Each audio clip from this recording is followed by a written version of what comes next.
ये देखिए top down approach नैनोलिथोग्राफी ये यहाँ पर बताई गई है। इसमें ये बताया है कि नैनोलिथोग्राफी का उपयोग करके हम यहाँ पर 0 डायमेंशनल यानी क्वांटम डॉट या 1 डायमेंशनल यानी वायर या 2 डायमेंशनल यानी फिल्म इत्यादि नैनो मटेरियल हम इससे बना सकते हैं। तो आगे ये यहाँ पर जो डिस्क्राइब किया हुआ है कि नैनोलिथोग्राफी किस तरह से की जाती है। तो एक सबस्ट्रेट लिया है जिसके ऊपर की वो मटेरियल जिसको हमें नैनो में कन्वर्ट करना है, उसकी ये फिल्म यहाँ पर रखी गई है। ये फिल्म है जिसका कि नैनो मटेरियल हमको बनाना है। उस फिल्म के ऊपर एक कोटिंग की जाती है। यहाँ पर ये जो मटेरियल है ये फोटो सेंसिटिव है, ये रेडिएशन सेंसिटिव है। जो भी रेडिएशन इस पर डाला जाएगा तो इसमें वो रेडिएशन इसके साथ कुछ केमिकल रिएक्शन करेगा। तो इसको हम बोलते हैं रेडिएशन रेजिस्ट। तो रेडिएशन रेजिस्ट की लेयर यहाँ पर लगा दी। उसके बाद अगली स्टेप में इसके ऊपर रेडिएशन डाला जाता है। अभी यहाँ चित्र में जो रेडिएशन है ये यहाँ पर इलेक्ट्रॉन बीम लिखा हुआ है। ये जो रेडिएशन डाला जाता है ये रेडिएशन इलेक्ट्रॉन बीम भी हो सकता है और कुछ भी हो सकता है, ऑर्डिनरी लाइट भी हो सकती है। अगर ऑर्डिनरी लाइट डालते हैं तो इसको हम कहेंगे फोटोलिथोग्राफी। अगर इलेक्ट्रॉन बीम डालते हैं तो इसको कहेंगे इलेक्ट्रॉन बीम लिथोग्राफी। अगर एक्सरे डालते हैं तो एक्सरे लिथोग्राफी। अगर अल्ट्रावायलेट डालते हैं तो एक्सट्रीम अल्ट्रावायलेट लिथोग्राफी। और इसमें कुछ टेक्निक हम और जोड़ते हैं, लाइट कपलिंग नैनोलिथोग्राफी हम इसको बोलते हैं। ये इस तरह की ये 4-5 लिथोग्राफिक मेथड्स इस पर बनती हैं कि जो रेडिएशन है वो किस प्रकार का है। उसके बाद अगली जो लिथोग्राफिक मेथड्स हैं वो हैं स्कैनिंग प्रोब माइक्रोस्कोप लिथोग्राफी। ये आपके लिए नई है, इसके बारे में हम आपको बताएंगे। नैनो इम्प्रिंट लिथोग्राफी इसके बारे में आपको बताएंगे। डीप पेन नैनोलिथोग्राफी इसके बारे में हम आपको बताएंगे। हम वापस यहाँ आते हैं अभी कि ये इलेक्ट्रॉन नैनोलिथोग्राफी है। यहाँ इलेक्ट्रॉन बीम इसके ऊपर इंसिडेंट हो रहा है। तो यहाँ पर इस इलेक्ट्रॉन बीम से कुछ केमिकल रिएक्शन हुई इस पार्ट में केवल जिस पर कि ये इलेक्ट्रॉन बीम आ रहा है। यहाँ पर ये क्या रखा हुआ है, ये शील्ड है या रेडिएशन मास्क है। ये क्या कर रहा है, ये रेडिएशन सिर्फ उतने भाग पर ही पड़ने देगा जितने को हमको नैनो मटेरियल बनाना है।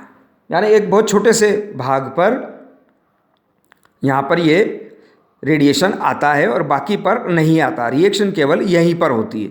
उसके बाद इसको डेवलप कर लिया जाता है। जिस तरह से फिल्म को डेवलप करते हैं तो केमिकल सॉल्यूशन से इसको डेवलप करते हैं, तो डेवलप करने पर ये जो मटेरियल है जिसमें केमिकल रिएक्शन हुई थी वो उसमें डिसॉल्व होकर अलग हो जाता है। अब यहाँ पर केवल ये रेजिस्ट मटेरियल बचा हुआ है और इतने पोर्शन में जो कि नैनो साइज़ का है वो यहाँ से खाली है और नीचे वो मटेरियल है जिसको कि हमें नैनो मटेरियल बनाना है। अब इसके ऊपर अगली स्टेप में ये काम किया जाता है कि यहाँ पर एक ईचिंग मास्क रखा हुआ है। मास्क यानी उसकी रक्षा करना, कवर करना। तो ईचिंग से रक्षा करना यानी इस पोर्शन का ईचिंग नहीं होगा। और यहाँ ईचिंग मास्क रख के इतने पोर्शन में इस खुले वाले भाग में अब ये जो रेजिस्ट मटेरियल है इसको निकाल दिया जाता है, ईचिंग इसकी कर दी जाती है। उसके बाद ये जो नीचे फिल्म है टोटल, इस फिल्म में भी इस पोर्शन को छोड़ के दोनों साइड की ईचिंग करके इसको भी निकाल दिया जाता है। तो यहाँ पर केवल जो ईचिंग मास्क था उसके नीचे वाला हिस्सा फिल्म का ये बचा रहता है, बाकी सब इसके आसपास का हट गया, ईचिंग कर दिया, ईच अवे हो गया। अब ये ईचिंग मास्क अब हम यहाँ से हटा देते हैं। तो अब जो कुछ भी यहाँ पर बचा है ये है नैनो मटेरियल और इस तरह से डिज़ायर्ड नैनो मटेरियल हमको प्राप्त हो गया। यहाँ पर चित्रानुसार ये 0 डायमेंशनल या क्वांटम डॉट हमको प्राप्त हो गया है। इस प्रकार से ये प्राप्त हुआ। अगला जो मैं कह रहा था वो मैं आपको बताता हूँ कि ये जो यहाँ तक की विधियाँ होने के बाद में स्कैनिंग प्रोब माइक्रोस्कोप, ये भी एक लिथोग्राफी की टेक्निक है। तो स्कैनिंग प्रोब एक प्रोब होता है और वो पूरी सरफेस को स्कैन करता है। स्कैनिंग प्रोब माइक्रोस्कोप का इन्वेंशन हुआ तो वो सरफेसेस कोई की इमेज बनाने के लिए बहुत अच्छा माना गया माइक्रोस्कोप। तो उसकी सहायता से हम उस सरफेस में ऐसे बदलाव ला सकते हैं कि वह नैनो मटेरियल बन जाए। नैनो इम्प्रिंट लिथोग्राफी ये इस प्रकार की लिथोग्राफी है जैसे कोई सांचा हम बनाते हैं और सांचा बना के उससे फिर हम कोई चीज़ बनाएं। तो ये नैनो इम्प्रिंट, जिस तरह की सील बनती है इस तरह से ये लिथोग्राफी होती है।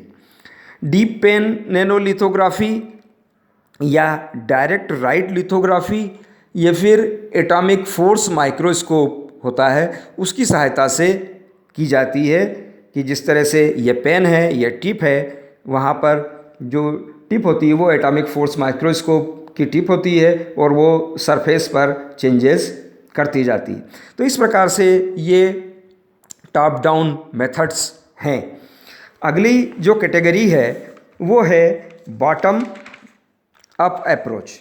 बॉटम अप अप्रोच इसमें भी बहुत सारी विधियाँ होती हैं बॉटम अप अप्रोच में। अब बॉटम अप अप्रोच में जो विधि होती है उसमें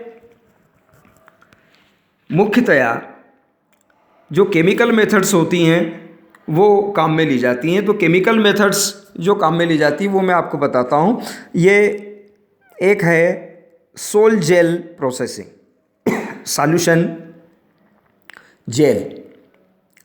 दूसरी है केमिकल वेपर डिपॉजिशन। तीसरी है प्लाज्मा और flame spraying synthesis, laser pyrolysis, atomic और मॉलिक्यूलर कंडेंसेशन। ये इस प्रकार की विधियाँ इसमें होती हैं।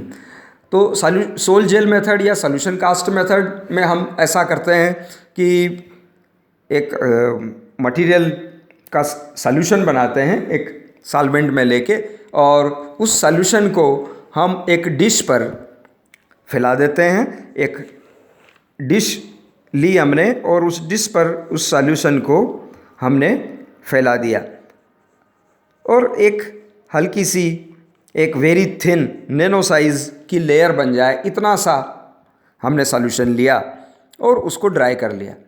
तो ये ड्राई करते ही एक फिल्म हमको मिल जाएगी। तो इस प्रकार से एक नैनो फिल्म हमको प्राप्त हो जाएगी। Chemical vapour deposition, chemical vapour deposition जो मेथड है इसके अंदर हम ये करते हैं कि एक इस तरह से चैम्बर है और उस चैम्बर में हम यहाँ पर एक सबस्ट्रेट लेते हैं जिस पर कि हमको कोई फिल्म डिपॉजिट करना है ना। तो केमिकल वेपर डिपॉजिशन यानी वेपर को डिपॉजिट करना। तो यहाँ कुछ मटेरियल रखा हुआ है और इस चैम्बर को ओवन में रखा है। यहाँ पर ओवन है, ये गर्म हो रहा है, यहाँ पर उसकी वेपर्स हैं और यहाँ कुछ सबस्ट्रेट है और उस सबस्ट्रेट के ऊपर ये वेपर डिपॉजिट हो रही। अब इसमें इस प्रोसेस में हो सकता है कुछ बाय प्रोडक्ट भी बन जाए। तो यहाँ से एक इनर्ट गैस वो पास की जाती है। तो इनर्ट गैस पास की जाती है, यहाँ से इधर निकलती है। तो जो दूसरा मटेरियल अगर बाई प्रोडक्ट बन गया तो वो उसको बाहर निकाल देता है। तो इस प्रकार से यहाँ ये एक स्कीमेटिक डायग्राम है जो आपको ये बता रहा है कि यहाँ हम इस प्रकार से केमिकल वेपर डिपॉजिशन, वेपर को डिपॉजिट करते हैं, वेपर यहाँ डिपॉजिट हो रही है और उससे नैनो मटेरियल बन रहा है। So this is one of the bottom up approach. इस तरह की अन्य विधियाँ भी हैं एटॉमिक लेयर, डिपोजिशन, कम्ब्यूशन, इस तरह की और विधियाँ भी हैं। अब हम देखें यहाँ किताब में क्या दिया हुआ है। किताब में यहाँ पर लिखा हुआ है वेट केमिकल मेथड। ये जो केमिकल मेथड्स हैं इन सब का कॉमन नाम लिखा है वेट केमिकल मेथड्स। तो वेट केमिकल मेथड से ये नैनो पार्टिकल्स बनाए जा सकते हैं। ये चित्र दिया है, रॉड या ट्यूब या फाइबर इस तरह से बनाए जा सकते हैं। और ये लिखा है कि यहाँ जो मटेरियल बनते हैं वो कोलोइड फॉर्म में बनते हैं। कोलोइड्स का मतलब ये है कि सब्सटेंस दो फेज़ में एग्जिस्ट करता है, जैसे सॉलिड लिक्विड या सॉलिड गैस।